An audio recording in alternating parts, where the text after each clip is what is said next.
You will own nothing and you will be happy about it. The globalists want you off of fossil fuels. They want you off of meat. And most of all, they don't want you to own any property, any land. The man leading this charge, of course, has a name for it. And how to prepare. It means to take the necessary action. I see the need for a great reset. Yes, Klaus Schwab and his merry band of globalists at the World Economic Forum with their Great Reset. A group of mostly unelected billionaires that are going to tell you how to live your life. Move us to a green future where everything is automated, use less energy, where we use less fossil fuel, where we have less famine. Sounds great, right? Of course, the opposite is happening. But they have gone so fast in this green revolution that they didn't actually account for the little guy, how they would be crushed under the weight of all of this. Or was this all part of their plan from the very beginning? Take out the little guy, consolidate power under the billionaire class. More on that in a minute, but first, here's how they're hurting the globe right now. The World Economic Forum-controlled Dutch government announced 2 weeks ago an end to modern farming, putting harsh controls on nitrogen, spelling the end to thousands of family farms. Through no fault of their own, they're being crushed. Big farms, of course, can handle it. Small farms can't, and they'll go bankrupt, as many of them already are. So in response, Dutch farmers took a page out of the Canadian Freedom Convoy playbook. They took to the highways, they blockaded borders, and they launched massive protests. They even sprayed horse manure on government buildings. Turns out people don't like it when you take away their livelihood. In Sri Lanka, the people had enough of politicians stealing from them. The corrupt leaders drove up prices so that its citizens can't eat, can't get petrol, can't provide for their families, putting in place the same globalist plans to crush the little guy, steal their land, consolidate power. Well, the inevitable happened. Demonstrators marched to Sri Lanka's commercial capital early Saturday last week, demanding the president resign. They jumped security fences around the residence, overran the president's security forces, swam in his pool, and I actually sure hope someone peed in his pool.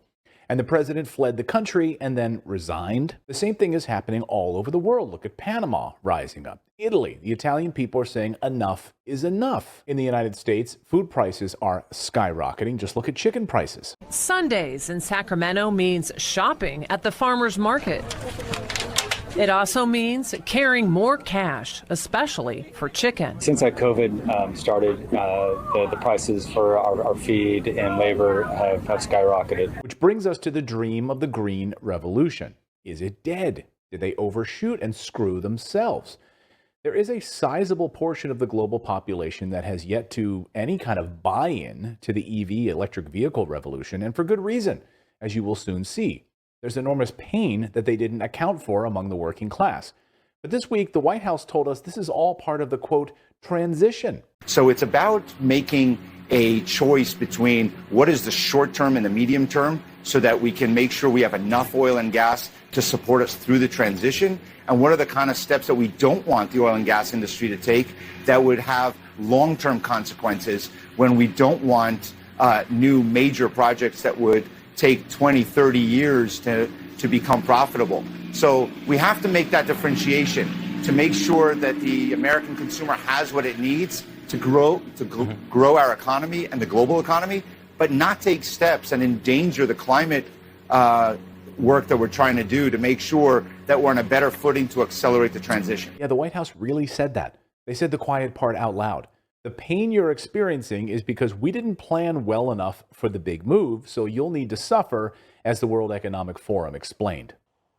We need to accept that there will be some pain in the process. The pace that we need will open up for missteps. It will open up for shortages on energy. It will create inflationary pressures, and maybe we need to start talking about that pain is actually worth. So just shut up and take it. Enjoy the pain. We should talk about this pain, right? Just enjoy it, because we're giving it to you. One of the big problems in the Western world is the lack of planning. But this isn't the same for China, which has methodically been building a multi-trillion-dollar infrastructure to dominate the global green landscape with new smart roads, electric charging infrastructure, artificial intelligence for farming. So yes, where in the West farmers are going under, in China, we're seeing artificial intelligence being used in tandem with farmers to drive tractors and sow the fields. And it doesn't end there. It goes on and on in China. We should take a page from what China is doing. But sadly, in the West, our governments are failing us, so we're having to rely on the ingenuity of businesses to get out of this mess and protect us from these globalist morons. Capitalism actually works when it's unfettered, when we can create solutions to our biggest problems of this green revolution that they're pushing us towards. Let us figure it out. Stop getting government in the way and these unelected billionaires. Now, look, I love electric cars. I'm a tech guy. I bought a used 2021 electric Mini Cooper. I love it. It's wicked fast. It's cheaper than a gas guzzler. I'm not undercompensating for anything with my small car. But the biggest problem that owners of electric cars have is, where the hell do I charge this thing? If I want to drive 100 miles to take my kids to summer camp, will I even make it there, or will I be stranded on the side of the road? So here's a true story. A few months ago, I went on a road trip one weekend. I got stuck at a blocked charging station for hours because the charging infrastructure is still pretty crappy.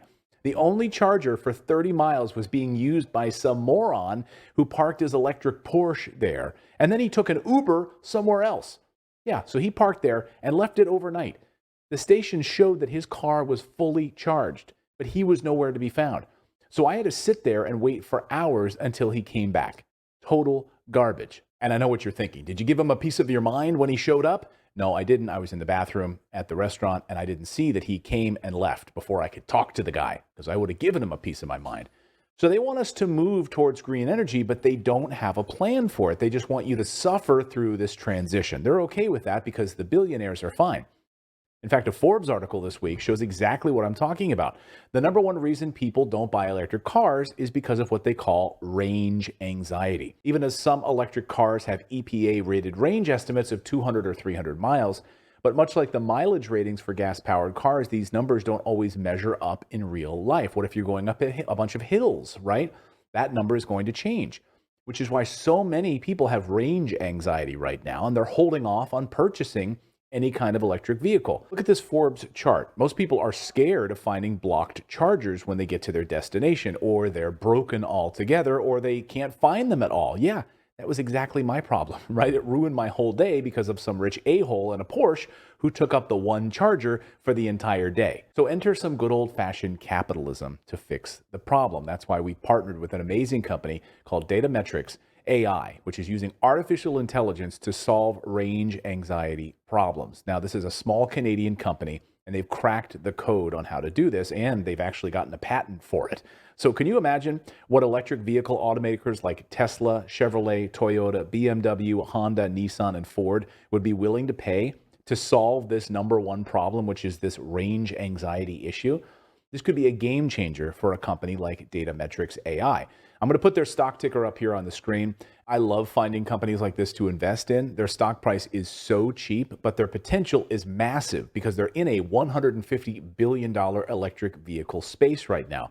So what they figured out is how to eliminate this range anxiety issue by using artificial intelligence with industry-leading technology such as roadside charging units. That's right, and a new proprietary roadside assistant mobile application, and even the world's first autonomous EV recharging robot.